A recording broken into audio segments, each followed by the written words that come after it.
1 litre পানিতে কয় ফুটা হয়? 72,000। 72,000। কেমনে একটু আপনি বিশ্লেষণ করেন দেখি। আচ্ছা, আমি দেখাচ্ছি। বলেন। সিভিল সার্জন ডাক্তার সব আমার পরীক্ষা করিয়া হ্যাঁ। 500 গ্রাম স্লাইন আমার শরীরে গাচ্ছে, হ্যাঁ, হ্যাঁ। 5 ঘন্টা লাগবে। হ্যাঁ 500 গ্রাম পানি 5 ঘন্টা কিভাবে যাবে?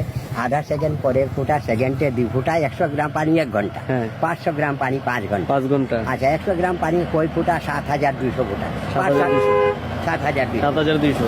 5 7 5 5 গুণা 10 1,000 36,000 ফুটা, আধা কেজি 1 কেজি পানি 72,000। আচ্ছা, 1 কেজি পানি 72,000 1 বুঝলাম। লিটার পানিতে 72,000 ফুটা হয়। হ্যাঁ। এমনকি আমি কি 1 কেজি চাইলে কয়টা চাল? আচ্ছা, সব মোটাইটা গুদামি হ্যাঁ 1 কেজি চাউলে 75,000 বাগানিয়া যেটা খাবে, হ্যাঁ, হ্যাঁ। ছোটার 85,000 দানা 1 কেজি, শাহজালাল 1 লক্ষ দানা 1 কেজি, মিনিকেট 3,50,000 দানা 1 কেজি। হ্যাঁ ঠিক আছে, তাহলে এখন আমার উচিত হবে কি যে আমি 1 লিটার পানি নিব, নেওয়ার পরে 1 ফুটা 1 ফুটা করে গুনবো, আর চাল নিয়ে আবার গুনতে হবে 1 আর গ্রাম কি।